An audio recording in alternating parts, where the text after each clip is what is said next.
delighted, Chairman.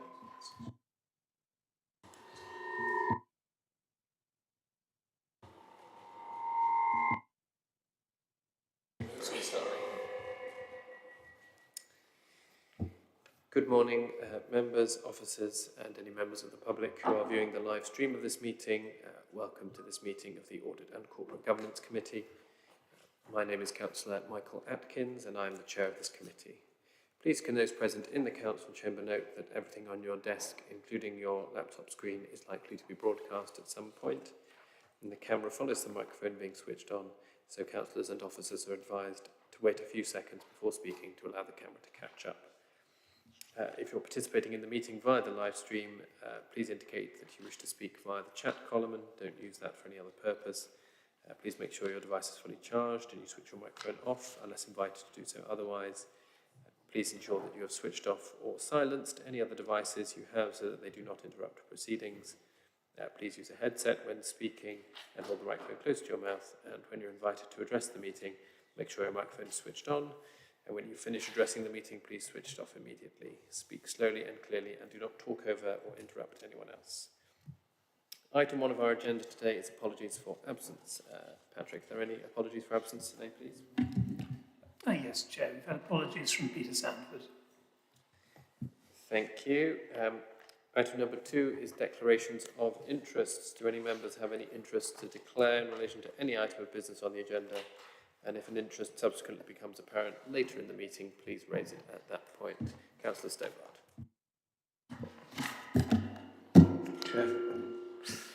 Chair.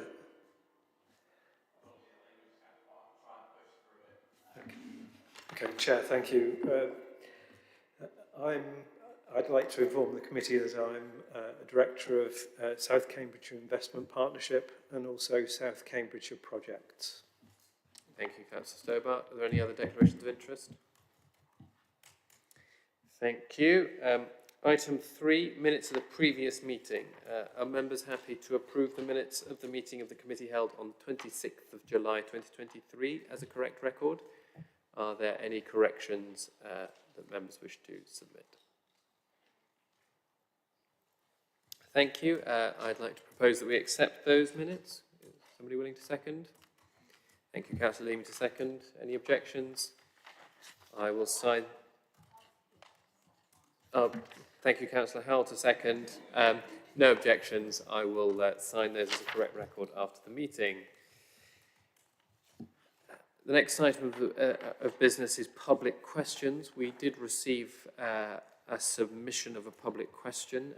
Is the public speaker in attendance? As far as I'm aware, he's not. Colleagues are checking now. Okay. In that case, will we provide a written response in that case to the question? Or no? Fine. In that case, we will proceed with substantive item 4, which is the External Audit 2021. We're looking here at the audit results report on the position of the external audit for the 2020-21 financial statements. And I believe we're joined by a number of our audit colleagues from Ernst & Young. Could I please ask Janet Dawson to present her report? Thank you. Thanks, Chairman. So in front of you, you've got our audit results report for the 2021 audit, which we wrote out at the beginning of this month. So what I intended to do was give you an update on the points that were outstanding. Let's take it as read, though, and then we're happy to answer any specific questions that you have on the contents of the report. So we noted in the report that we still had work to do on the testing over the COVID-19 grants that the organisation had received in the year. There are a number of amendments that we still need to work through arising out of that work in the updated financial statements, but we're pretty much clear through that work now. We also noted that we had to complete our over the testing of investment property valuations, and we were waiting the final report from our specialists on that. We've now had that. That indicates that the investment property assets, as reflected in the draft financial statements, are actually overstated by 8.5 million.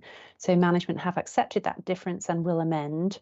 So that's a fairly recent finding, so I don't think it's in their report. And the main reason for that difference is the basis on which the assets were being valued originally as freehold, but they're actually leasehold, and therefore the professional valuer's view of that is that the value is somewhat less on that basis. We said that we needed just to complete our work on testing of other land and buildings, particularly around housing asset valuations. And we're just finalising our work on that at the moment. Some of them have been revalued using an indexation process. And one of our team is just working through that to finalise that now. And then finally, we have a point around the IAS 19 procedures on the pension fund liability. We're waiting evidence from management to support some underlying assumptions regarding membership numbers. There's been an updated triennial valuation of the pension fund as at March 2022, and what we're doing is just checking back to ensure that the movement is appropriate, that the membership numbers that are reflected in the latest information should or should not be reflected within the valuation that's showing at the end of 2021. We also then have our closing procedures, the largest of which will be actually to have an updated set of financial statements that reflect all of the amendments that we've identified during this audit process. And my note of caution on that is that there are a significant number of amendments that you'll see in section 4 of our report, and we know that that is quite a tricky technical process, which is can be quite time consuming, both for the team, the finance team, and then for us just to work through. But in terms of progress on the audit, you'll note that there are still some challenges, I think, for the finance team to be able to respond to some of the queries, partly because the information is so historic now, and some of the individuals weren't in post while this year under audit was underway. And there's still some work to be done about reaching out beyond the finance team to get the appropriate quality of supporting information first time for us to then be able to audit. But there has been some significant progress on that since since Mark and I have been reporting to you over the last couple of years. And I think we are pretty much 95% complete on our audit now. So we do anticipate that we will be able to bring a completed picture to the next audit committee and be able to approve and sign off at that stage. But what you need as an audit committee is that updated set of financial statements that fully reflects all of the amendments before you're then in a position to approve the statements. So I'll stop there. Happy to take any questions, unless Mark, you wanted to add anything else? No, I don't think so, Janet, in particular. Just to echo your comments, while there is clearly improvement in the process year on year, there is a way to go to get to that perfect audit position, so we say, but it's going to be a slow progress, and management have recognised that that's going to take a few cycles to get into that position. But thank you. Thank you both. I'll come to members in just a moment. I wonder perhaps, Mr. Maddock, if you wanted to make any comments at this stage before I open it up to councillors. Yeah, I think I would go along with what Janet and Mark are saying. I mean, I think we've made some good progress, but there are still one or two areas to improve on. The point about those outside finance, I think, is well made, and I think there's some training probably and sort of work around that, just getting them to understand the process a bit. Because while I think in finance there's more understanding of the audit process, I think colleagues outside finance there probably isn't. So I think we probably need to go through, help them to understand the process and the sort of quality of information that needs to come forward. So we're intending to have a similar sort of lessons learned type meeting in relation to 2021. Probably sometime during November, and we'll pick up some of those points then. And I'd welcome some input from Mark and Janet to that as well. Thank you. I'll open up this report to members for any questions. I believe I had Councillor Leeming and then Councillor Heather Williams. Thank you, Chair. Thank you. So I'm really delighted to hear that there's been significant progress. Thank you to the finance team for all the work that you're doing, and thank you to you, auditors, for recognising this and for working with us. Speaking about the the two significant adjustments, the £8 million of the asset revaluation, could I check, please, is that something that's going to just move through reserves, or is that something that could have an impact on people's operational choices? That's the first question. From my second question is, as far as what's outstanding, are these two things that rest with sort of external bodies, sort of relying on the expert valuer and the pension valuer? We're waiting for information from external people, not from our internal financial team, please. Obviously, they'll have to work through the adjustments in the accounts, but in terms of substantive testing, has all the work that's been done with the finance team been completed, please? And my third question is, when will we move on to the next set of accounts? Could you just give us a little update on your plans for the 2021-22 accounts, please? Thank you.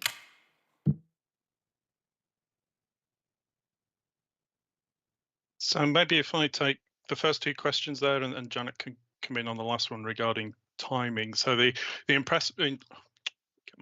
the investment property valuation movement, the 8 million, so that would get flowed through reserves, so it wouldn't impact the council's general funds or the bottom line in terms of council tax setting, etc. So it is just a pure capital movement that gets washed out through the accounts.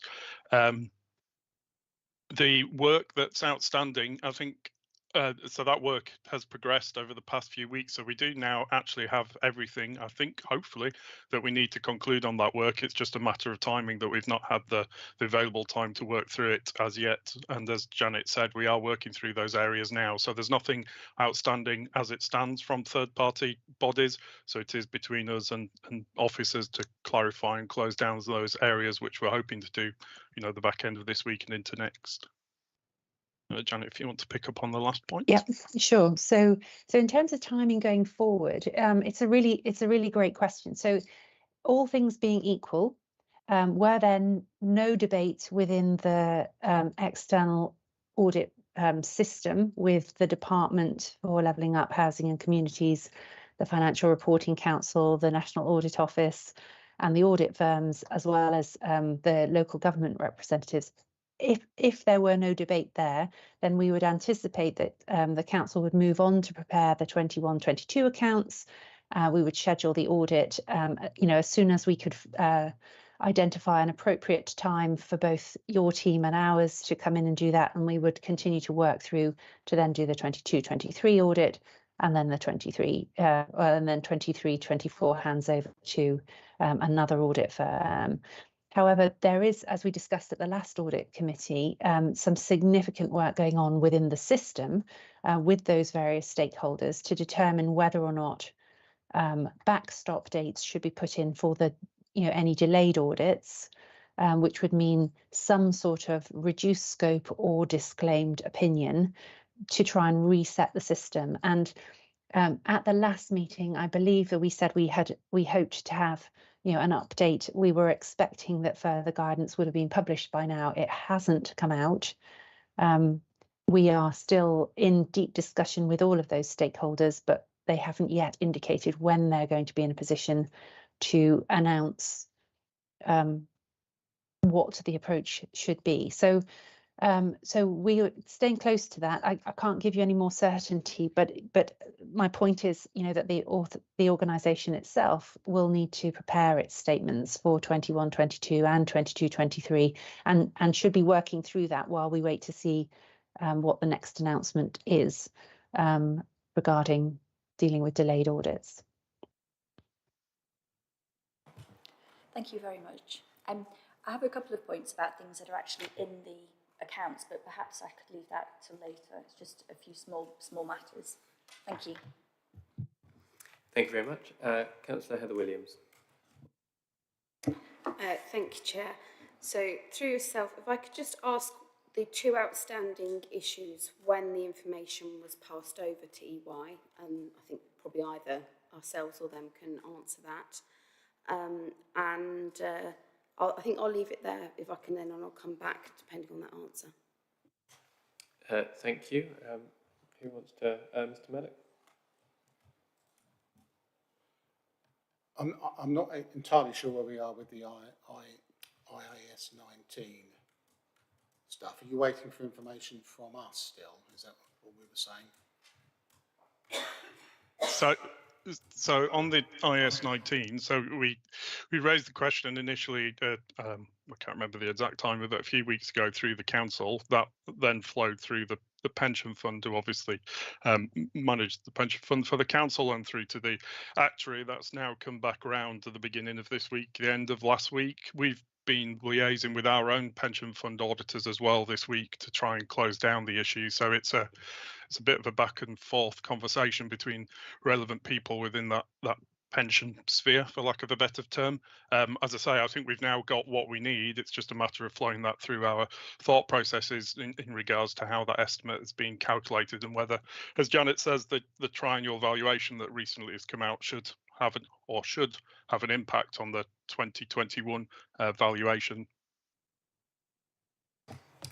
Thank you. So that sounds like the Ernst & Young received the kind of relevant information, say, kind of end of last week, beginning of this week, and it's currently kind of cycling around.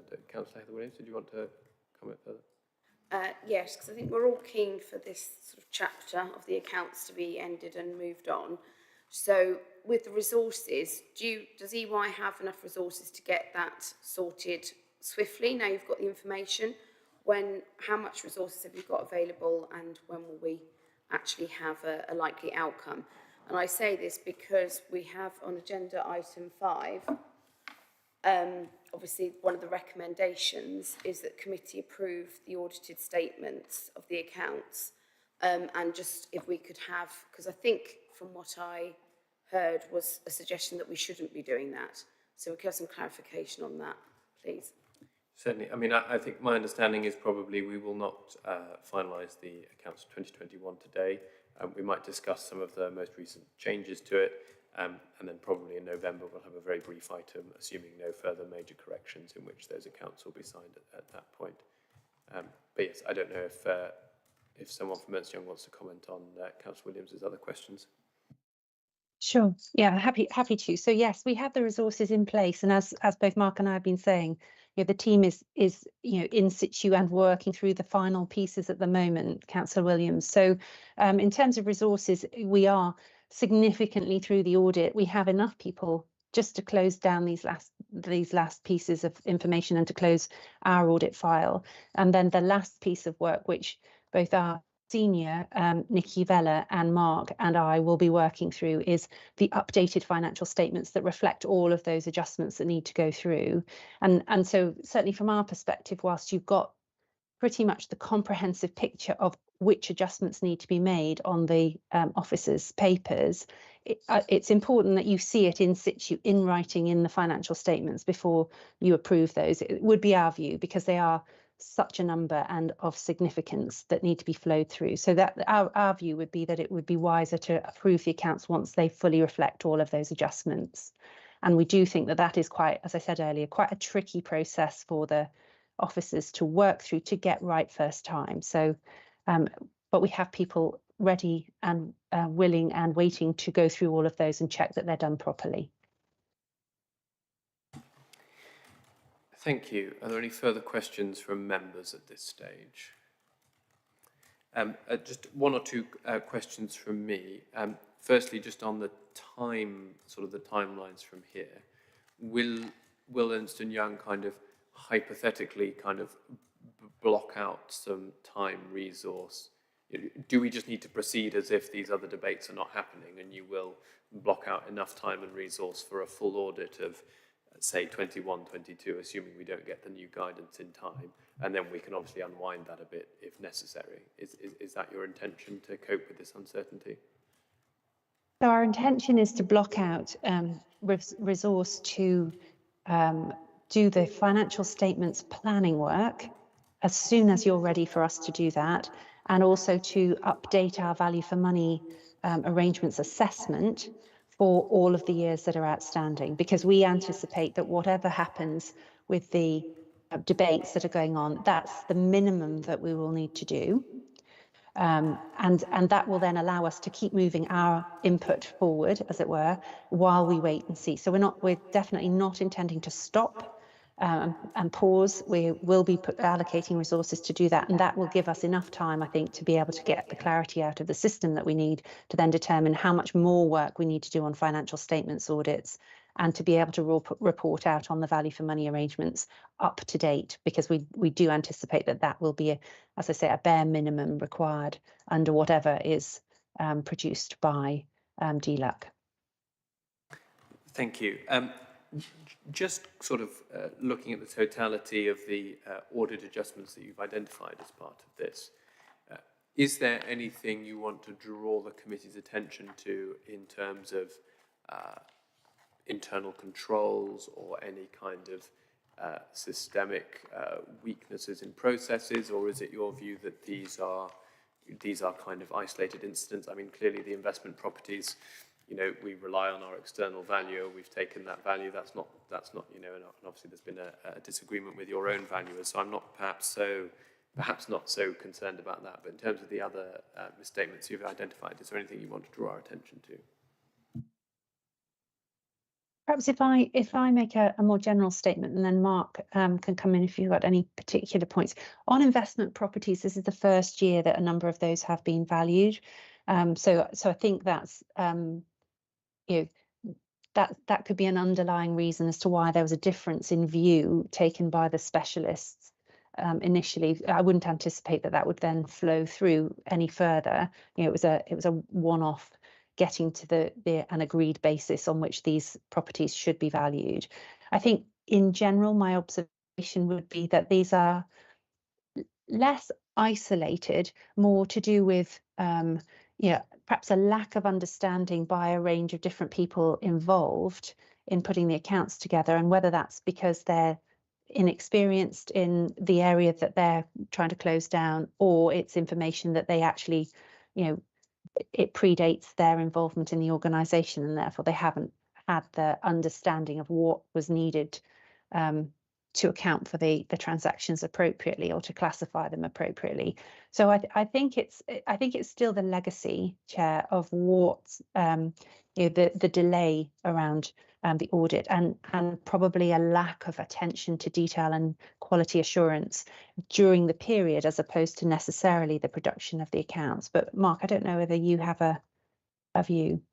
I mean, I would add to that, and I think it comes down to giving officers enough time, so that obviously we all want to catch up and close down, you know, all the outstanding years as quickly as possible, but it's making sure there's enough time to get the accounts right. Well, it's that first time theory again, and I think some of this could drop out from trying to get accounts out maybe quicker than was practical at that time, given the history of those balances and the legacy nature of those balances. I mean, in our report in section 7, which I think is your page 39 of what you've got, we do list out our control recommendations, which do cover a few areas, including creditors, debtors, employee contracts, and the SIP for management system. So, you know, those, we would hope those recommendations would be taken on board, obviously, by officers going forwards. But I don't think there's much more to add to that. Thank you. I'm sure they will be.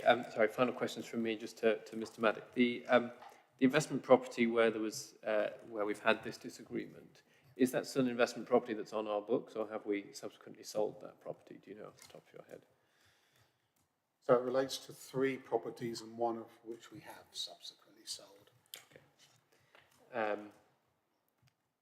another question. Yes, because we mentioned there the 21-22 accounts. My recollection is that this committee's already seen a draft of those accounts. What's your understanding of the current status of 21-22, just so that's kind of ready for Ernst & Young as soon as this previous one is closed down? So we haven't brought the 21-22 draft here yet. Right. So we're working on that at the moment. The intention is to bring it to this committee as soon as possible after Christmas, so we potentially will need an additional meeting. We're aiming to get it completed by Christmas, and as I say, we're working through some of the issues at the moment. Just to pick up on Janet and Mark's point, I think one thing that's, to my mind, has come out of the audit is and it's probably the same point that Mark was making, a little bit around the attention to detail. Certainly there's two or three areas I think we probably need to put a bit more review time into. I think the assets is one, and I think capital financing is another. There's one or two areas I think we probably do need to do a bit more work on to make sure for 21-22. I think we'll, hopefully get into a better position. So I think the wash-up session that we're hoping to do next month, we'll try and pick up some of those points. And as I said earlier, I'd like to speak to Mark perhaps in a bit more detail about that. And I think I would probably say there were more adjustments than I would have liked, if I'm honest. Thank you, and thank you for that, Kanda. Councillor Harvey. Yes, thank you, Chair. Question maybe Janet Dawson or Peter Maddock or both might comment on, but I noticed Janet touched on a couple of times during the presentation difficulties caused by events that happened. Subsequently, staff members have left, and I'm just wondering, almost in sort of percentage terms, I mean, how important a factor is that in slowing down the bringing forward of final set of accounts, and is generally staff turnover well, excessive staff turnover, if that is ever the case. I mean, an important factor to consider, and if the team can be stabilised in terms of the average tenure in each post, would that have a significant improving effect on the efficiency of these processes? I might throw that over to Mr. Maddock, if you would be so kind. So I think in the finance team itself, we have got a relatively stable workforce. As you're probably aware, we have got a couple of interims working with us to get us up to date, and they've committed themselves to us for the foreseeable future, and I think we will need them going forward. I think things have improved in the finance team, but I still think we've got some way to go. And I think, as we said earlier, I think there's possibly a bit of an issue outside finance around, particularly the team dealing with investment properties. I think the people are completely new since the properties were bought, and it's been quite a steep learning curve for a couple of people in that team as well. And certainly when I spoke to them about 3 weeks ago, they were quite keen to have a little bit of a chat about audit requirements, about understanding what the processes are. So I think they're on board, and I think it's just a case of getting them up to speed, because I think the chap's been in post about 6 months or so. So I think he'll be fine. I think we just need a bit of time with him to explain how this all works. Thank you. Well, if there are no more comments at this stage, I'd like to thank... Councillor Leamy. Thank you, Chair. There are just 3 small points in the accounts. I know it's still in a draft form, but I just thought it might be worth just noting them. Note 24, which is the trading operations note, that's referring to 2019-20. So I think that's just a sort of hangover from, it just needs to be updated if it's still the case that there are no trading operations in 2020-21. Also, that's on page 55, note 24. Note 5, events after the balance sheet date, page 29 of the accounts, page 48 of the agenda. This is events after the balance sheet date, and it makes note of the war in Ukraine, but the date for this is wrong. So the war started in 2022, not 2021, so I'm not sure whether it has any bearing on the accounts at all, actually, at this point. I know it feels like it's been going on for longer than it has, but it was 2022. But perhaps that sentence should be taken out because it's incorrect. And then the final thing, I just wanted to acknowledge all the work that had happened with the COVID-19 pandemic. And when you look at a set of accounts from back in the past, it can tell you a story about what's actually happened. And this was a significant thing that happened in this year. And I know that officers across the whole council will have worked incredibly hard under pressure in this time, and that doesn't exclude the finance team getting through these grants. I know that this has been an audit risk. We knew it could be an audit risk because of the nature of the work that was undertaken. Thank you for the work that you've done on here, and thank you to the staff for all that they did in that difficult time. Thank you. Thank you, Councillor Leeming, and thank you for those comments on the accounts, which I'm sure will be duly corrected. Yes. Any other comments at this stage? Councillor Heather Williams. If we're just on page 23, just to note the Chief Operating Officer. I think just a little bit of a check through, but otherwise I think, you know, the accounts look like very reflective of the year. Like, I know that the obviously there was a sort of, when it's been revised, the Chief Executive and Chief Operating Officer, that's why I sort of it drew my attention to it. Given what we were facing in that year as a council, I think I'm assuming that sort of variance is in relation to that. So yes, I think it looks on the surface as reflective of the year that we went through that year. Thank you, and I'd like to echo those comments about the hard work that staff put into a very difficult period of time. I'm going to close off item 4, if that's okay. So thank you to Janet Dawson and Mark Russell from Ernst & Young for their report. We've been asked to note the progress made on the external audit for 2020-21, which we have done so. Item 5, which we've slightly kind of merged into, is the accounts for 2021. I'll throw this over to Mr. Mallet, but my understanding is so we won't formally approve these today. We'll do that at the next meeting, but I don't know if you want to make any further comments on the accounts at this stage. So that's right, yeah. So we'll note the accounts as they currently stand, but obviously recognising that EY have got to finish all their final procedures, and then we'll come back with a final set to, I think it's towards the end of November, the next meeting. So I think it makes sense to, rather than set a separate meeting up, you know, I think we should probably do that at the end of November, and it gives us all plenty of time to do what we need to do.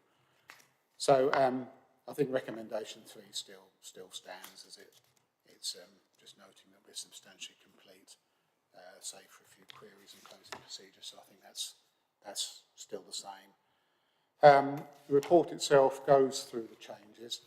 You'll see that there were a couple of appendices at B which showed the changes from the initial draft that came here at the start of the calendar year. A lot of the changes between that and the draft that was issued for audit were as a result of the completion of the previous year's audit. So those were inevitable adjustments we were going to have to make.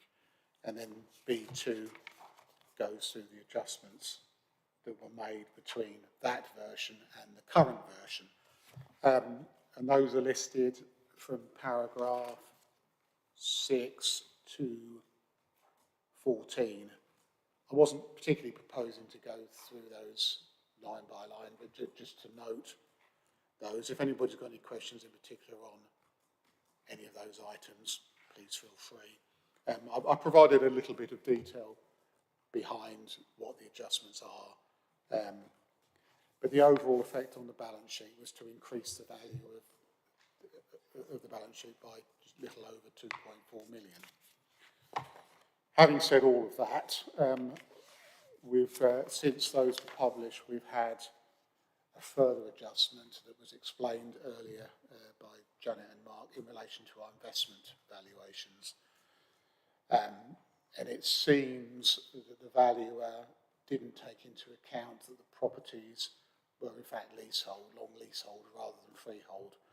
So consequently the values were overstated. I think I'm in agreement with what EY is saying. The proposal is not to go back to the valuer and have a further delay by getting them to do some more work, because they'll be valued again for 21-22 and the figure will obviously change. So what I will be doing though is speaking to the valuer, making him aware of the comments made by EY's valuation team so that he can go back and review the figures he's given us for 21-22 and I suspect the figure that if he's used the same basis, which I expect he has, we may well see a change to the figure that he's given us. And then, of course, we can incorporate that into the 21-22 draft accounts. So that's something I'll be doing over the next few days. Other than that, I'm not sure there's anything particular to draw out. Just whether there's any questions on the adjustments or anything else within the accounts at this stage. Thanks. Thank you, Mr. Maddock. Does anybody wish to comment further on the accounts at this stage or on any of the adjustments that Mr. Maddock has mentioned? Fantastic. Well, thank you again to you and the team for all their work. I know it's still not completely settled, but it sounds like we're sort of 99.5% of the way there, and we look forward to signing those off at the next meeting. So we've been asked to approve the audited statement of accounts, which we won't do at this stage because the audit process is not complete. We've also been asked to note the 2021 account audit is substantially complete, save for the final queries and closing procedures, which we have done. So thank you everyone for their attention to those major items. We're going to turn now to item 6, which is the Key Amnesty Project. This is being led by the corporate fraud team, particularly to tackle social housing tenancy fraud. I believe we're joined remotely by Tara Nutbeam-King, and I'd like to invite her to present her report. Thank you. Good morning, thank you. For those of you that aren't aware, at the beginning of the year, we've actually ran an awareness campaign around the issues that are presenting in terms of social housing fraud. The campaign message was to do the right thing, and it gave people an opportunity to give us back property without further prosecution action. As part of that campaign. So I won't be reading the document verbatim to you, but what I do want to do is just go through some of the key highlights of it with you. So during the month of January, we reached over 42,000 people on social media. We also connected and engaged with our tenants for the first time around this issue with a mail shot that went directly to tenants, informing them of what social fraud looked like, what the expectations were. And I think that is the first time that this authority has ever done anything like that. And I just wanted to update really around what has come from this campaign in terms of how we're taking things forward at the moment. So it's just to provide assurance to everybody really that obviously we do take things seriously. We are trying to work hard to protect our assets and what social housing we do have.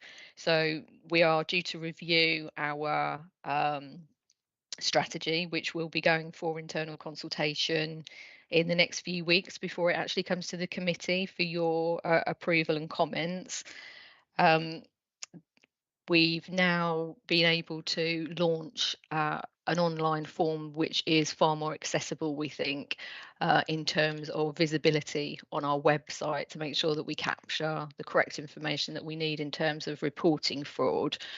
And we're also running a general campaign which is going to be launched with a press release during Fraud Awareness Week from the 12th to the 18th of November 2023, where we continue to take that do the right thing message out into our communities.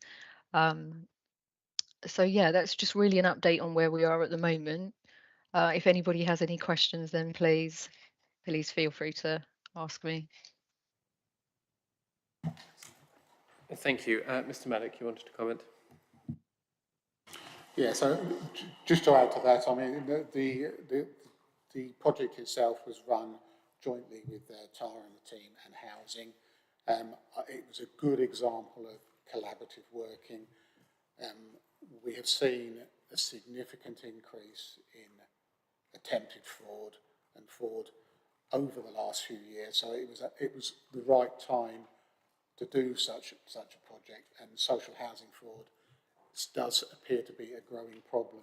So again, that was one of the one of the main drivers to get this project underway. So I think it was an important project, and it was the start of a process about raising fraud awareness and education in the community. And yeah, as Tara was explaining earlier, there are a number of other things coming along just to raise awareness and education. And just making residents and people aware of how they can report their suspicions.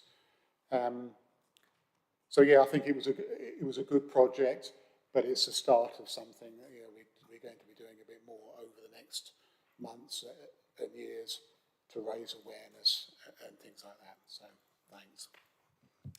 Thank you. I'd like to open this up to members of the committee. I believe I've got Councillor Heather Williams and then Councillor Howell. Thank you, Chair. I think that this was a good initiative, and I think it's something that should continue. I think we owe it to everybody that is on a council waiting list to make sure that they are not being deprived of a house because of people committing fraud against council. I think that we will never be able to fully calculate what prevention, how much it actually saves. And I think we have to accept that. But there is, I believe, a moral obligation to the taxpayer, and I say those people particularly on the waiting list, to make sure that we have a no-nonsense stand on fraud, whether that be the council or when we're doing grants for other people. And to Tara and the team, you're a small team, but you are mighty. And I very much hope that we'll be seeing more projects coming forward from you on fraud prevention. If we can tackle it before it even starts, that would be the best outcome for all of us. We're doing a lot at the moment.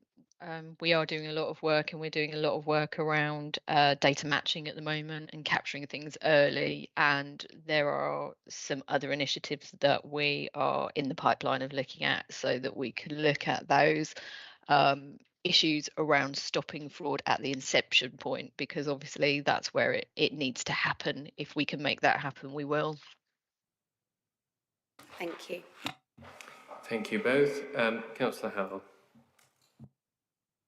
Yes, thank you. I wonder if Tara could give us some examples of the type of fraud that we're encountering. Of course. So within the prevention of social housing kind of context, one of the big ones that you all hear about is the sublet.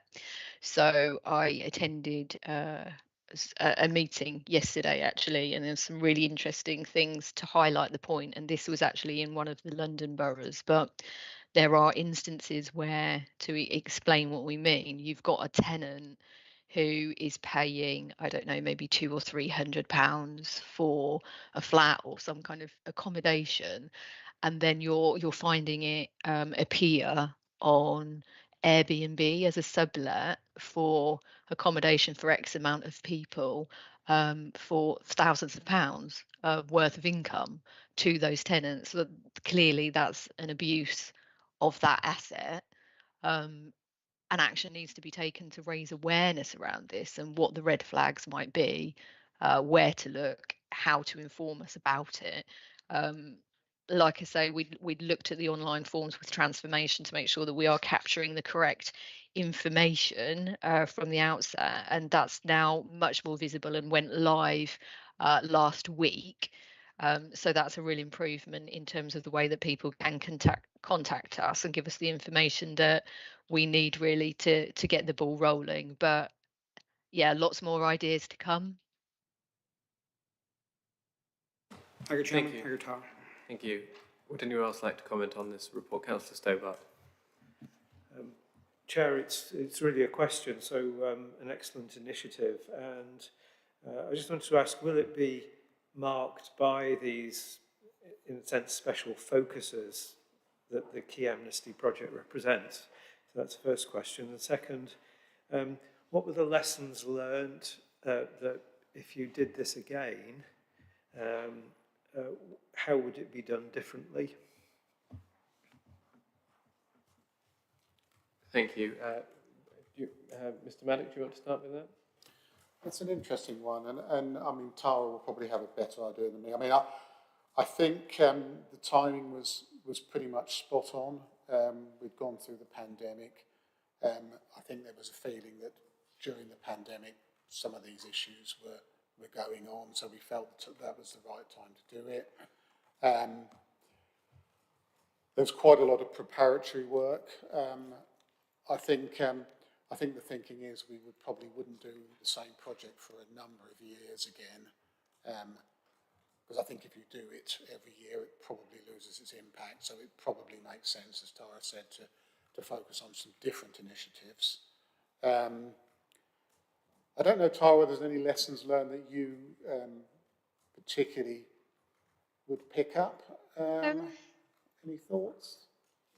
I don't know. I thought it was quite a good project to be able to connect with our internal stakeholders and be able to have conversations around that, and that was really useful. In terms of our approach to it, I'm satisfied, and I think that the approach we took was the correct approach. And I particularly, if I give you an example, we did write to tenants, and we now have a case where we will be producing those letters that were sent in a proposed prosecution case around social housing. And so that, from that point of view, although it was a change to the norm, I still think that that was the correct approach to take. I mean, we're always open to ideas and suggestions, and we can always improve. Of course, we can. But I think that communications worked really well with us around getting the message out on the social media platforms, and were absolutely fantastic around that. So it was fairly coordinated, I think. But always happy to, to take suggestions if anybody's got any. Thank you. Councillor Harvey. Thank you, Chair. Sort of a suggestion, sort of a question. I think this type of fraud might have been before this committee under a different heading previously, but the type of fraud where a son or a daughter provides funds for their aged parent to exercise a right to buy, with the expectation then they will acquire that property when the aged parent passes on and profit from that. And I just wondered, I mean, I think we've had at least one example of that report to the committee before, but does the remit of this initiative extend to examining, sort of going back into the past and seeing if there's wrongdoing in the acquisition of property? Thank you. From that point of view, with the right to buy, I'm not sure whether you're familiar with what processes are in place, but there actually is a fairly robust process in place, because obviously once we've lost an asset, it's very difficult to reclaim that asset back. So it goes through a process with our team and the lady that deals with those applications, where we conduct, I won't go into too much detail, but we conduct assurance checks over the information that's on the applications. If we do get any reports of fraud, we are very happy to listen to them and to look into them. And we do have the resources, if we need to go down the road of financial investigation and actually recovering the property as well. They're not within the team, but we have the resource available to us. So I think, in answer to the question, if something comes to us and we can secure evidence and it is within the public interest for us to take that forward on a past property, then certainly we would do that if there was an appetite and support for that. Does that answer the question? Yes, thank you very much. Okay. Thank you. Any further comments or questions? Mr. Maddock. Yeah, just wanted to make the committee aware of the, Tara touched upon this, we're doing a project, data matching exercise around council tax discounts and single persons discounts. So this is another area where we're pretty confident there are a significant number of single persons discount that have been claimed that people aren't entitled to. So Tara and the team are doing a lot of work, data matching and following up all of those matches. So that's another project that's sort of come along as a result of work that's being done in the team. So we'll be reporting back on progress with that within the usual report that we produce. So the Q2 report will be the first one where that project has really got going. So it will be interesting to see how that's progressing. Thank you. Thank you to Tara Nutbeam-King for her report. We've been asked to note and comment on the report, and we have done so. Item 7 invites the committee to consider the Council's strategic risk register. I believe we're joined remotely by Mr. Kevin Ledger, who I believe is a Policy and Performance Officer for the Council, if I've got that right. Could I please ask you to present your report? Thank you very much. So this is the deferred risk report from the July Audit and Corporate Governance Committee meeting. And it provides an update in relation to the risk monitoring and management activities that have taken place over the last 12 months or so, as well as a copy of the strategic risk log at Appendix A. It's worth me noting that Cabinet reviewed the strategic risk register at Appendix A at their meeting on the 28th of September, following the deferral in July. Just really to say that we've previously said that we'll provide 6 monthly updates to this committee on risk. So we're planning on bringing an updated risk log to the next committee meeting as well. The register will be reviewed in advance of that, just to make sure that changes and any additions are included within that log, ready to come to the November committee meeting. So really, that's kind of everything that I wanted to cover by way of introduction. Happy to pass back to the chair for any comments or questions on any aspect of the report. Thank you. I'm not sure there's going to be it makes an enormous amount of sense to then also bring this back to November. So we might push it back, particularly if we have, say, an additional meeting in January. In any case, then we might bring it to that rather than kind of 2 months on the trot, just to kind of keep it kind of more current. Comments on this, please. I can see Councillor Heather Williams, and then I'll take Councillor Howell. Thank you. Thank you, Chair. I've got a series of comments. I'll start with the question. What I'm struggling to see, and it could be in here somewhere, but I'm struggling to see we have about skill shortage, but what we don't have as a risk is if we are not ensuring CPD and training, which is something that I've raised before. I see it as a strong risk to the council that not enough time is given to ensure that colleagues, and officers are up to date. But perhaps that sort of is underpinned in one of these. That's my question. I then have my comments, Chair, but would you like me to take the question first? Yes, let's maybe tackle that question. I mean, I can see in SR03, which is the technical skill shortages one, there is, it does mention funding for professional qualification in there, but I don't know if we want to, if you think it needs to be made a little more explicit in some way. Chair, if I may, yes, because that sort of suggests about skill shortages in the industry. What I'm talking about is not where there's a skill shortage, but ensuring that we are providing enough time for training to keep people up to date. Things can change very quickly. For finance, you've got new regulations, etc.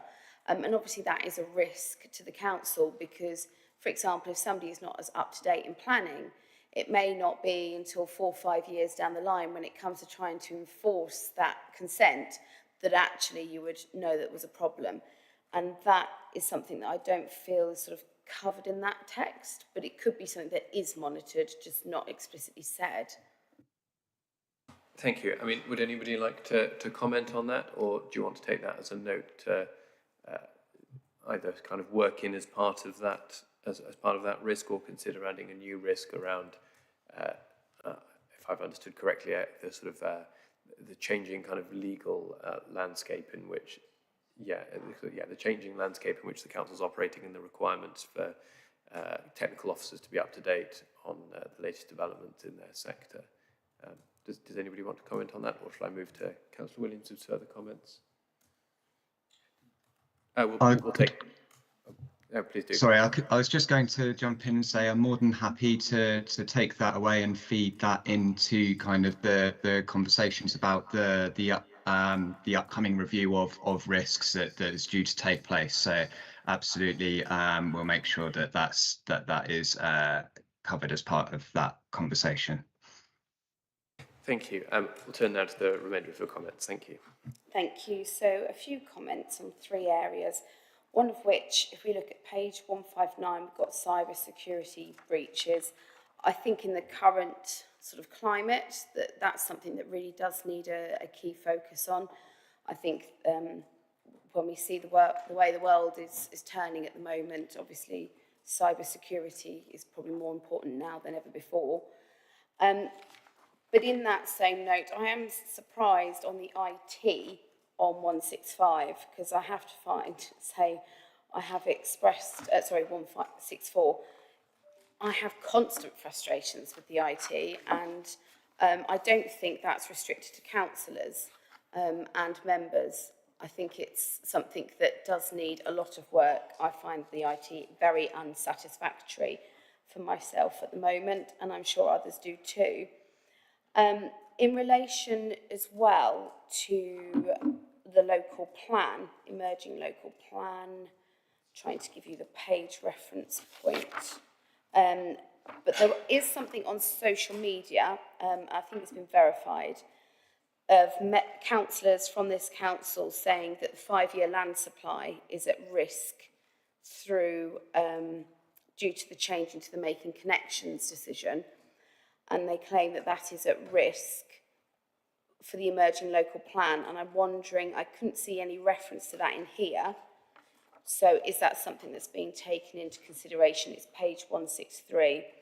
I can provide the information, if required, about where those comments came from, because as you can imagine, that is a severe risk to the council if we lost a 5-year land supply. And then finally, on page 161, while we have on IT reputational damage as a potential resulting factor, we don't seem to have that on the 4-day week trial, and yet it's quite clear that this has, whatever your views, pro or against, it is having a reputational effect on this council. So I'm quite surprised that that hasn't been included as a potential result.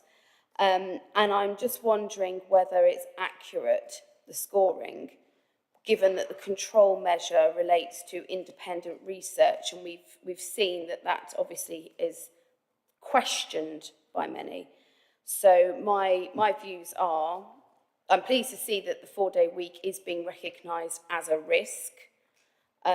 I don't think that those mitigations reflect the scoring at all. And I think the use of external independent research has been publicly shown to not give reliable satisfaction to people. They are my comments, Chair. Thank you very much for those. I'll turn to Councillor Howell, if I may. I believe you wanted to come in with some comments also. Thank you, Chairman. First of all, with regards to cyber security, I'm glad that was picked up by Councillor Heather Williams. I agree with that. We've really got to actually knuckle down on that one and be very careful. We want that to be extremely boring and not topic never to come up. It's just dealt with. So I'm glad of that. The one I want to actually discuss is on page 158, and that is the middle one there, red, the non-compliance with council housing legislation. And it starts off as 16 and goes down to a 12.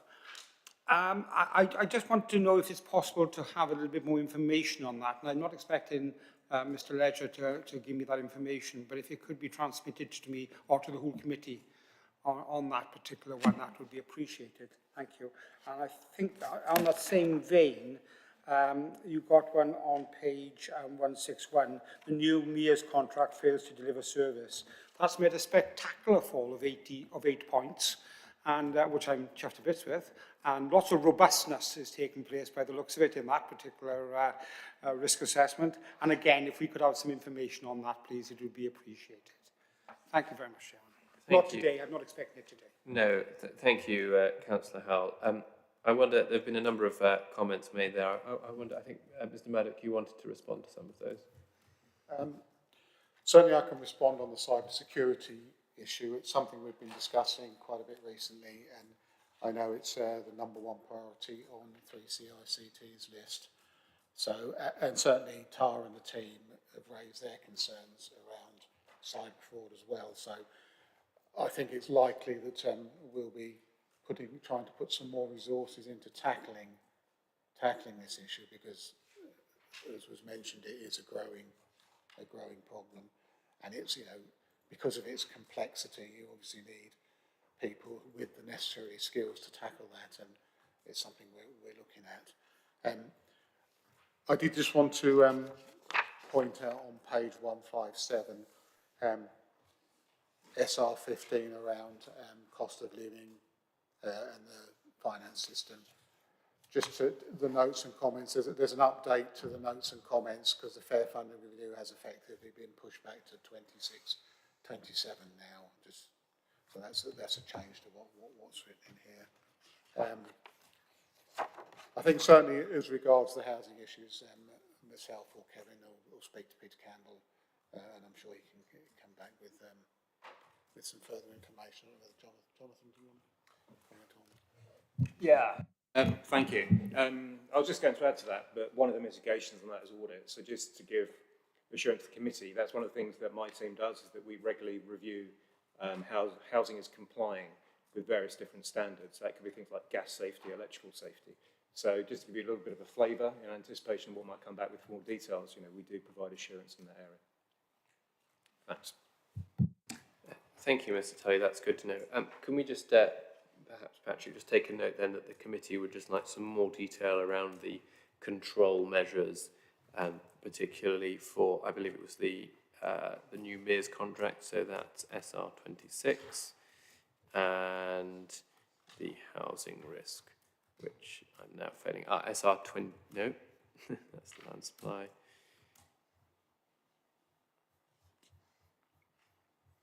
Where's the local plan? Non-compliance, there we are, SR24 as well, if we could have just some more detail, I think, on the control measures that are going into place to manage those risks. And if that could be circulated to the committee, that would be appreciated. Are there any further comments that people would like to make? Councillor Stobart. Chair, thank you. So it's a comprehensive list. I mean, we've commented on it as to content, and there would always be some small disagreement. But any list like this, it needs to be added to and subtracted from to keep it manageable. Adding requires a kind of diversity of input, and that's coming from all sorts of sources. And I think we might have touched on this in the past, that we talked about the senior leadership team and the cabinet.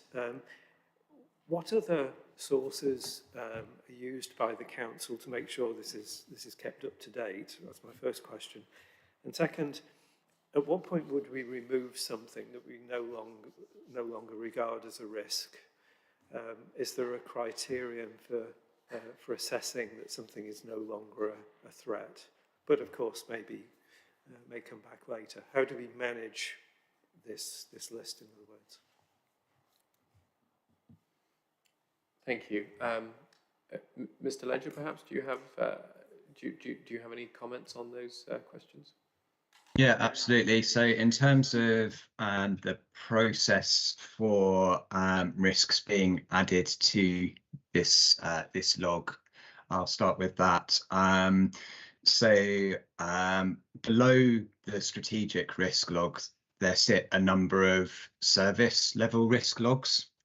And so this is something that we've really been trying to work on getting in place over the last year to make sure that actually kind of this strategic risk log isn't formulated in isolation by a small number of people.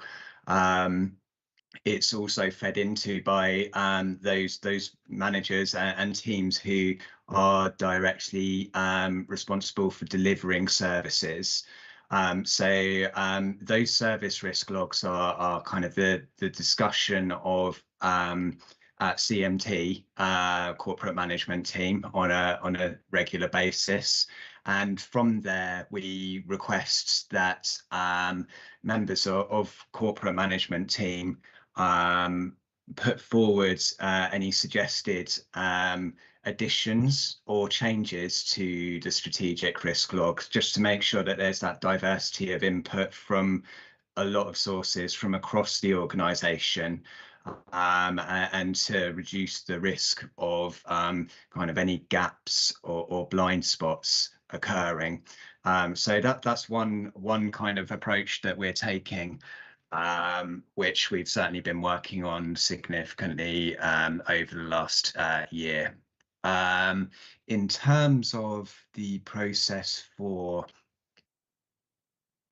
risks potentially dropping off of this risk log, that would occur at the time of discussions and review of the risk log.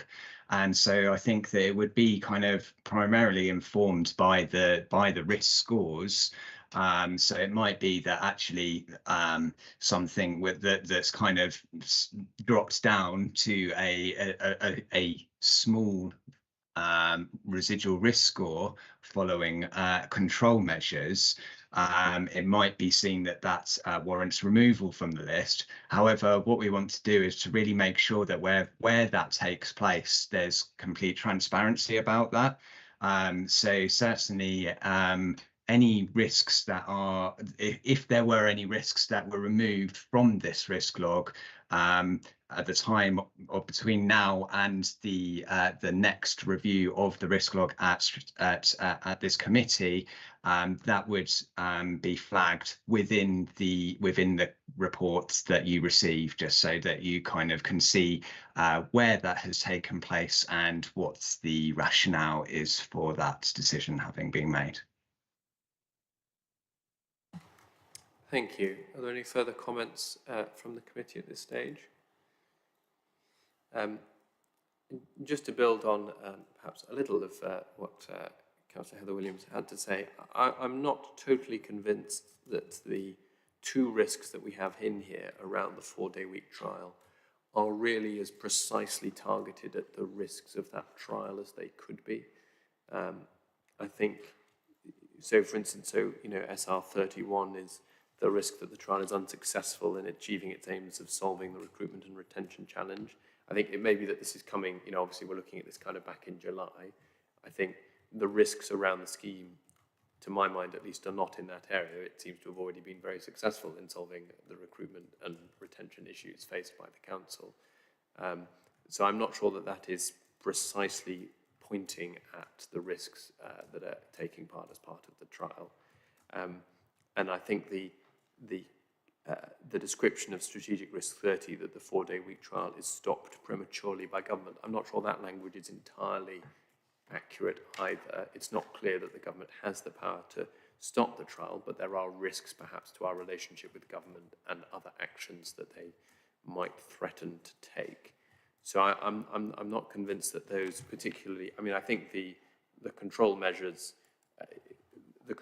perhaps are accurate, but I think those descriptions of the risks don't seem to me to be precisely targeted at what I would assesses the risks of the 4-day week, accepting that there are a variety of views, obviously, on the efficacy or otherwise of the trial.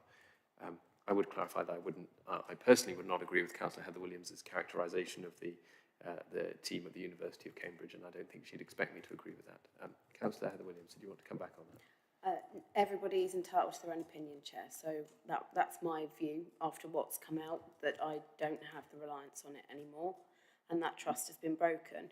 But I think, in light and tone of what you were saying about the narrative around the risks, I think the fact that government have made it clear that they are looking at financial consequences, then that itself should be a risk, and there should be a risk attached to looking at what that potentially could look like if funds, for example, are withheld for us doing something that they've expressly said we shouldn't be.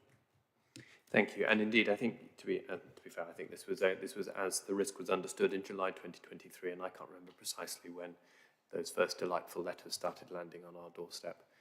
So it may be that this is to be updated anyway, but I don't know, Mr. Ledge, do those comments kind of make sense to you, perhaps? I mean, it may be that you're working kind of to update this as it is. Absolutely, those comments do make sense, and yeah, more than happy to take those forward and feed them into the review. Thank you. Are there any final comments from members of the committee? Fantastic. Thank you. So thank you to Mr. Ledger. We've been asked to note the report and make any suggestions regarding the future reporting of the council risks, and I believe we've made quite enough for today. Thank you very much. So yes, I think perhaps probably not sensible to bring it back in November unless I'm misunderstanding, but I think perhaps to see it again somewhere in sort of, I don't know, 3 to 6 months' time, something like that. It would be good to hear from you again and see the latest version as it has gone to Cabinet. Thank you very much. Agenda item 8. Actually, sorry, just before we move on to that, is everyone happy to continue? Does anybody need a break at this point? We all good? Let's just take a quick 5-minute break there. We've been swimming in deep waters for an hour and 15 minutes. Let's just take a 5-minute comfort break, and we'll resume with item 8. So I'll adjourn for 5 minutes. Thank you.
I think we're all ready, thank you. Thank you, committee. I believe we are on agenda item 8, which provides an update on topical corporate governance matters. Mr. Tully, if you would be so kind as to present your report, and thank you for joining us today. Thank you, Chair, and good morning, committee. This is our usual sort of quarterly update to the committee on all matters to do with governance, risk and control. We're starting off on page 169 of our agenda packs. That's where the sort of report starts. What I would do is just bring out some of the key points which I want to share with you. On page 170, we have our updates of audits which have been completed in the last quarter. Two there, the first one being disabled facility grants, which is one that we look at each year. And it's pleasing again to see that it's full assurance. Things are generally working quite well there. They're still making progress in how they work, which is pleasing to see. Lots of good improvements. The other one is the capital asset register. And again, we've given that reasonable assurance. What I would stress is that what we've been doing is a bit of work is looking at the system and the internal controls in place, and not to confuse it with the discussions we're having earlier on in the agenda about valuations, because that's the work of the external auditors and their valuation experts there. But we have looked at the system, and they're using a new system, and it's working very well. Certainly a lot more robust than what the council's had in the past, so it's a very good positive improvement. The one thing we have highlighted and we would like to see is around business continuity, because there's just really a very limited pool in terms of one person who knows how to operate the system in its entirety. So it would make great sense from continuity going forwards just to make sure that other members of the team are trained up to do that. So really that's as simple as the recommendation is, but we do feel that's quite important. And I think it's part of the development plan and finance to do that already, so I think that's in hand. Then what I would also note is that, just to make you aware, that we sort of are adding a couple of extra bits of work to our audit plan. We're doing some work on sort of learning and development. Again, that was we discussed a little bit earlier around the risks around that, so we should hopefully be able to provide some assurance in that area. And also we had a request from central government to do another grant certification, this time on a changing places fund. So we had a look at that, and we've concluded that now. It was after we actually wrote the report and publicised it, but that's fine. So just a couple of updates to our plan. On page 176, what I would draw your attention to is just a couple of interesting items in training and development. Tara mentioned sort of communications and awareness campaigns earlier on. We've got an example of that in here. And also we had risk management on the agenda, and you might be interested to have a look. We've signposted you to the sort of central government risk register. It's not ours, it's theirs, but it's well worth being aware of, I think, as members on this committee, that it does exist. So it's good, a good bit of training there. That's it. It's a shortish report this quarter, but hopefully you find it useful. Thank you, Mr. Tully. I mean, this is slightly unfair, but just since we've got you in the room anyway, Mr. Maddock, did you want to comment on the rollout of the new capital asset programme, sort of process, and how the team's going to be adapting to using it?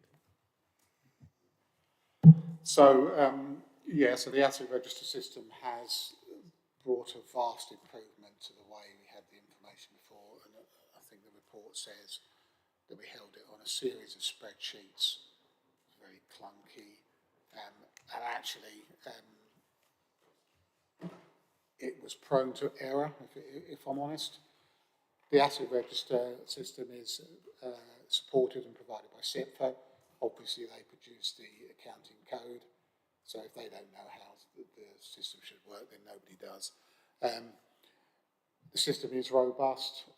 It is probably the most complex area of the account, so you do need a proper, robust database. At the moment, we've got 2 people that know how to work the asset register. We need to increase that to 3, so we've got enough resilience there. So that's something we'll be doing over the next few months. There's still quite a lot of preparatory work to get stuff ready to load into the system. It can be a little labour intensive. So I think there's a bit of work to be done there to make that a bit more seamless. And again, one of our colleagues who's joined us for the accounts has experience in other asset registers, and he's got some ideas on how we might improve that side of things. So I think the speed of getting information in the system is something we need to work on a little bit, but I'm fairly confident we can get there with that. But overall, I thought the audit report was probably fair. Thank you. Can I just check the two, potentially three individuals? Are these permanent members of staff, or are these interim members of staff as well? That would be helpful. So they will be permanent members of staff. Fantastic. Yeah. Last question from me. Because you just highlighted there getting information into the system. What's the process like for getting information out of the system and posted onto the general ledger, for instance? So the system actually produces all of the entries that we need for the accounts. Again, there's a slightly manual system to do that. I'm not actually sure there's a massive amount we can do on that side of things. But again, it's something worth looking at, because if we can export it straight to our general ledger, then that will save time. I'm not aware that it does, but it's obviously something we can investigate. Thank you. Are there any further comments from members of the committee on any of the items in Mr. Tully's report? Councillor Leeming. Thank you, Chair. On page 176, it mentions the new government department offlog. I wondered what guidance or documentation that they have sent out since they were launched in July. Have you heard anything from them? Yes, sorry.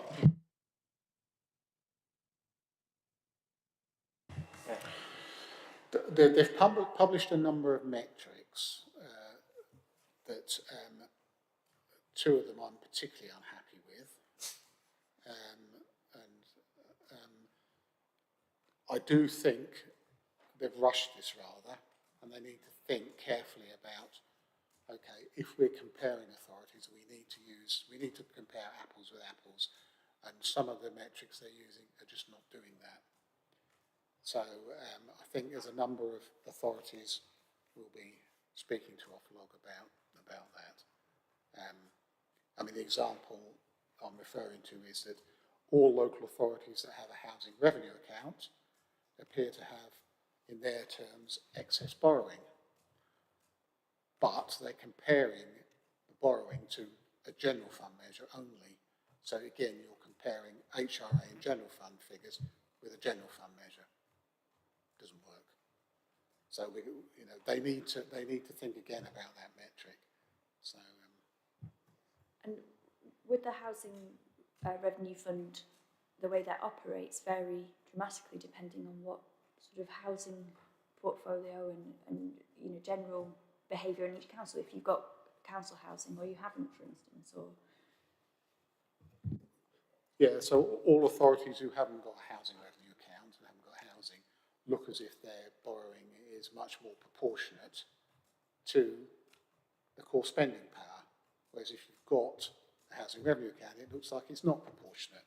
But of course, the housing revenue account is a ring-fenced account, and the borrowing that the housing revenue account has undertaken is based on a long-term 30-year business plan, and it is a completely separate issue to the core spending power, which is just about the general fund. So it's quite.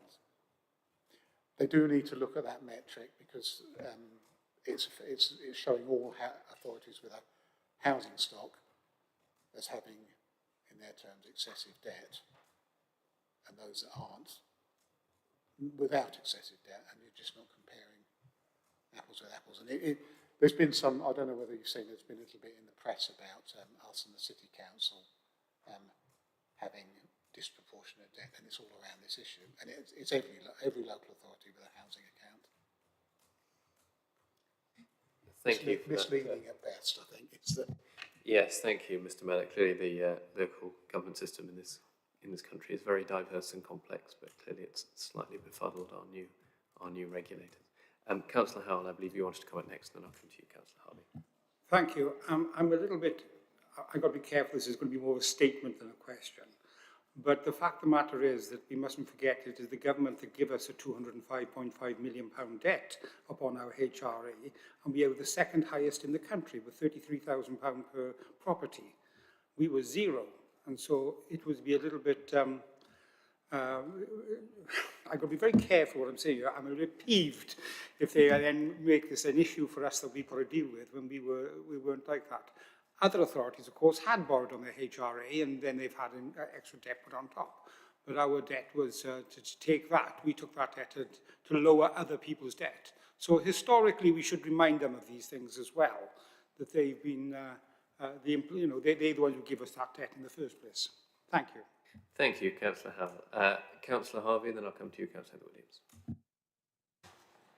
Yes, just a sort of really overarching thing, and it could equally perhaps apply to the risk register we were discussing previously, but I was just wondering about AI, because that's something that, seems only 6 months ago we were all playing around with, ChatGPT and Stable Diffusion, and it is gradually dawning on everyone that this is a real technology, which there are two risks: either failure to use the benefits it could deliver, or the failure to recognise the threats that it poses. And I just wondered, probably early days, but whether that should be, or perhaps it already is, sort of being introduced as a new theme or thread, if you like.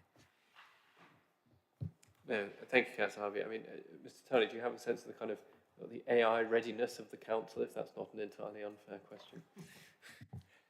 Clearly, a lot of emerging areas all the time on this. Professionally, I can speak to myself first. In our professional sector, there's lots of training going on about it. There's been an IA conference last week, which it was covered in many, many sessions. Sorry, IA, Institute of Internal Auditors. So, it's a very, very hot topic, and I know that people are very much considering it at the council, but in a safe way, because you obviously need to safeguard data and make sure that it's handled properly. So, there are conversations going on, and yeah, which is what we want to hear, isn't it? That we're being prepared, I think. Yeah. Thank you, Mr. Tully. Councillor Heather Williams. Thank you, and I think there'll be a lot of agreement and sentiment in the words that Councillor Howard has said from most people in the room and beyond. But I just wanted to say thank you, because I appreciate I was quite determined in my thoughts on training and making sure that we know, and I see that officers have reflected that, so thank you. Thank you, Councillor Heather Williams. Are there any more comments from members of the committee? There's one final comment I'd like to make, just because you drew our attention, Mr. Tully, to the issues around kind of future extreme weather as a kind of key threat to the UK. I wonder perhaps if you might like to discuss with sort of Mr. Ledger and the Chief Operating Officer whether we're adequately assessing that in our risk register at the moment. I don't recall off the top of my head seeing anything around extreme weather. And I think there's perhaps a fire at our HQ building here, but there are probably other extreme weather events which could have a serious effect on the ability of the council to meet its needs, and just whether we're fully we're fully as abreast of that as we need to be. Thank you. So, thank you to Mr. Tully for his report, which we've been asked to note, and we have done so. Item 9 invites the committee to consider the Treasury management activities in the financial year 22-23, and which will be followed by item 10, which is a Treasury management performance report for the most recently ended quarter. I don't know, do you want to take them sort of both together, or do you want to... We'll take them sequentially, that's fine. Perhaps Mr. Maddock could please present with a report on the financial year 22-23. Yeah, so you'll see that this is the final position for 22-23, and paragraph 5 shows the net borrowing position at the end of that year. And you'll see the net position came down a reasonable amount between years, partly because 10 million of our borrowing we didn't need to keep on, and we also had additional money in our investments, and that was partly related to the sale of one of our investment properties. Page 6, there's a sort of more detailed list of our investments at the two periods, and again you can see the movements between the years. There's a number of other tables in there. I think overall our provisional outturn on page 183, 23, you'll see that our provisional outturn for those areas was about half what we had originally budgeted. So that was good news. And most of that was around interest receivable, where we did particularly well on. Other than that, I don't think there's anything. It's obviously a little while ago, so it's a little bit out of date now, but nevertheless, it just gives a review of the previous financial year. So if there's any questions on anything in there in particular. Thank you. Mr. Maddox, are there any comments on this from members of the committee? Councillor Heather Williams. Thank you, Chair. Just on page 190, we sort of reflected on it ourselves about sort of the uncertainty around finance and local government. Obviously, we've got a list of local authorities. I take it we have seen some local authorities get into difficult financial positions, putting it bluntly. And I'm just wondering, how often are we reviewing this, and what due diligence and checks are we doing? Because it feels like it's potentially not the most stablest at the moment. No, so we do maintain a list of authorities that have issued a Section 114 statement, and that Section 114 means that they're effectively bankrupt. But we also have a list of other authorities that have put out warnings. Now, a lot of the warnings they've put out aren't, they're not particularly specific, but you might get a warning to say we're struggling. So we have what we can, and we've noted all of those down so that we're aware of what those authorities are. We also speak to our Treasury advisors because they obviously get information around that as well. So they would potentially tip us off if there was a particular authority that was in difficulty. So we are aware pretty much on a daily, weekly basis which authorities are potentially in difficulty. Thank you. If I can just interject briefly on this point. If we have lent money on a short-term basis to a council that then issues a section, as I think you said, 114 notice, what's our security in that position? What's our effect?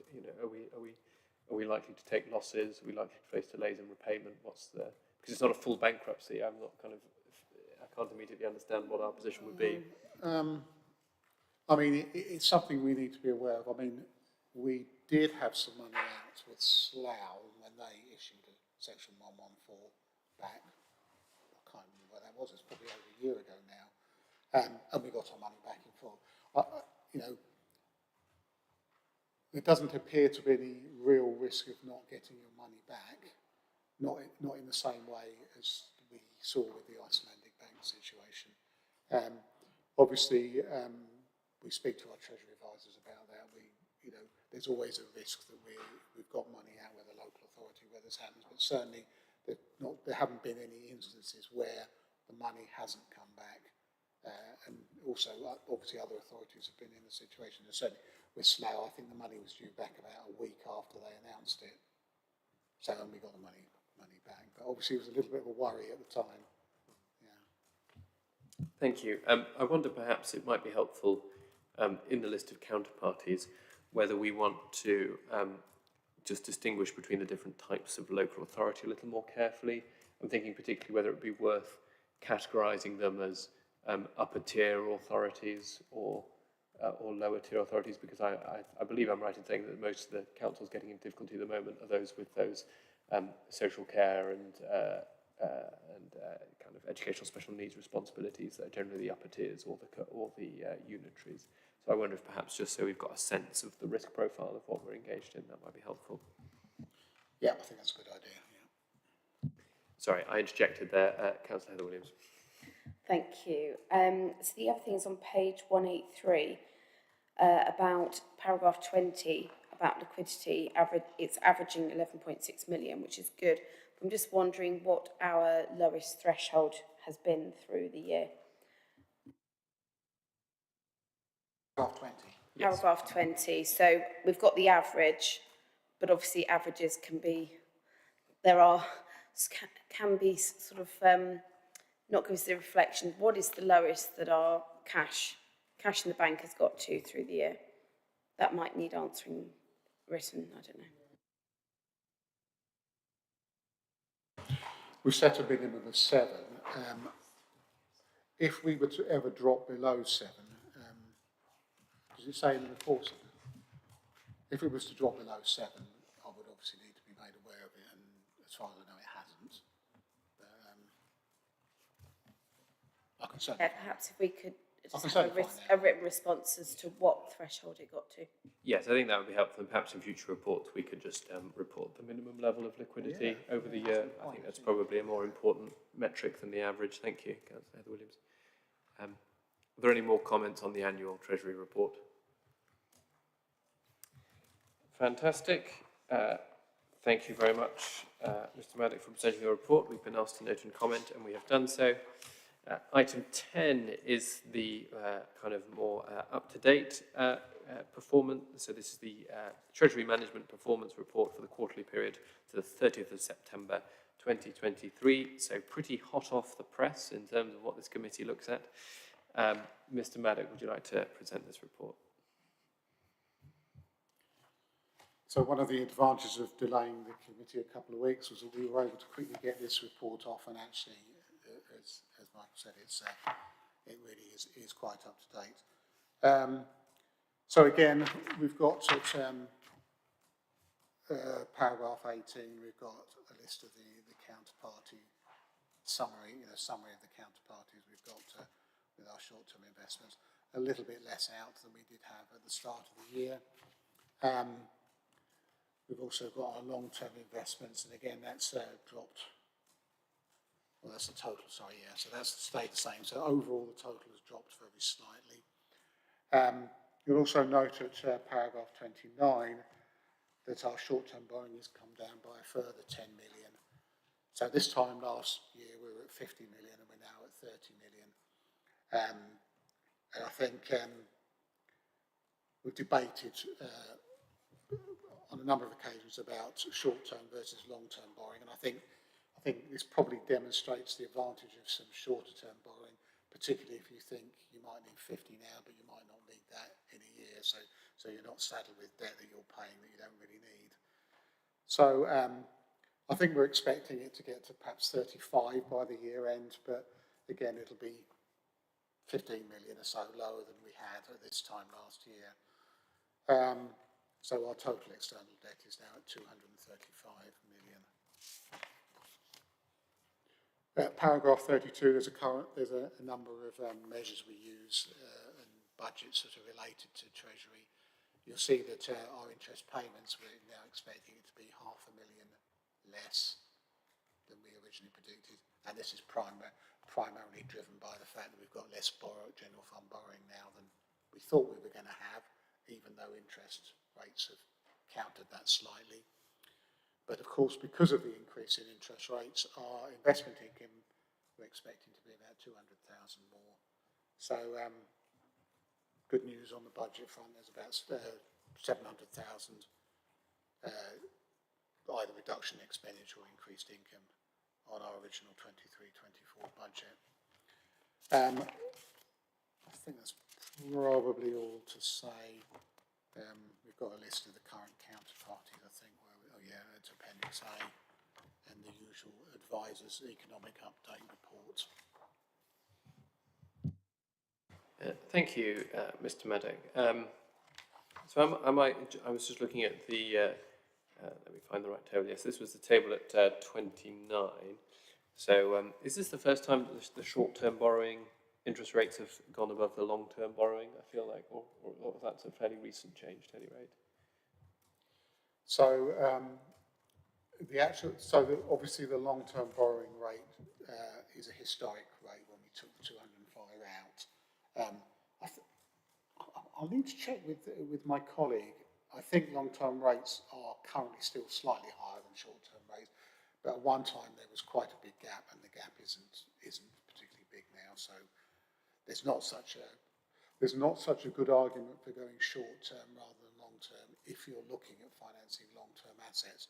But there's still the issue around, you know, we don't really want to go out long-term if we know we're not going to need the money in 3 years' time. So it's still a little bit of a dilemma as to whether you go short or long-term. Thank you. And that interest we're paying on our short-term borrowing of 3.77%, how does that compare to the interest receivable side of things in terms of, say, our investments with other councils? So we've actually discovered in the last few days that local authorities are offering better rates on investments than banks. So up till a few weeks ago, it was the other way around. At the moment, we can actually invest for slightly higher than what we're paying on our borrowings. So yeah, I can't remember what I think we can borrow at around 5.3 to 5.4 at the moment, and we're getting around about 6 on our investments. Thank you. Any comments from the committee on this quarterly update? Thank you, Councillor Stobart. Chair, thank you. So a question, so right at the end, paragraph 50 on agenda page 203 about engaging advisors. So in the way that advice is obtained for our investment programme, it would be interesting to know how risk is managed around that, how there's a diversity in the advice received, and also kind of checks and balances in how the advice is applied. So really just a general commentary on how we take advice, how we make sure it's good, and yeah, what are some of the lessons learned in this process? Thank you, Councillor Stobart. Mr. Maddock? So we get regular updates from Link, who are our Treasury advisors, generally on a weekly basis. They'll list the counterparties that they would advise us not to necessarily invest with, those that we would. We also speak to SIPFA. Whilst we take their advice initially, we will run that through some other checks around information we get from SIPFA. Also, we do actually look at the Financial Times from time to time. So there's other information out there that we use to counter against what Link are saying. Generally, we've not seen any differences in views. So if Link are advising that we don't invest with a certain counterparty, we'll probably see similar advice elsewhere. So there are a number of other things that we look at. We have sort of fairly regular meetings with our Treasury advisors, so and we're probably due another one fairly soon, so it'll be interesting to see what their take is on the long-term versus short-term borrowing, because that's something that changes in time. So, but yeah, there's other people we use just to basically back up or otherwise what Link are saying, really. So. Thank you. Any further comments? No, thank you. Thank you, Mr. Maddock, for presenting this report. We've been asked to note and comment, and we have done so. Item 11, matters of topical interest. I believe, Mr. Tunney, you wanted to briefly raise the independent member issue at this stage in the meeting. Thank you, Chair. Yes, so I imagine that probably a lot of us were at the council meeting last week, but obviously it makes good sense to just note for the committee that our reports, which we reviewed here about the independent member, then went to Civic Affairs, and then it followed on from Civic Affairs to full council, where it was debated last week. So I think in principle it's approved. The next challenge is for us as officers to define the term resident, and once we've done that, we can start to progress with the appointment and recruitment stage of it. I don't have anything else to add, but I think it was important that we sort of just note that. Yeah. Yes, thank you. I think when we've got this resident issues sorted, it might be good just to update the committee perhaps at our next meeting as to how we might, the structure of the recruitment and search process, and kind of member and officer involvement, just so the full committee has kind of confidence in the process. to find someone to join our merry ranks. Does anyone else have any matters of topical interest they want to raise at this point? Thank you. So, final item is the date of the next meeting. The next meeting is scheduled to be held on the 28th of November at 10 a.m. Thank you all very much for attending today. I declare the meeting closed.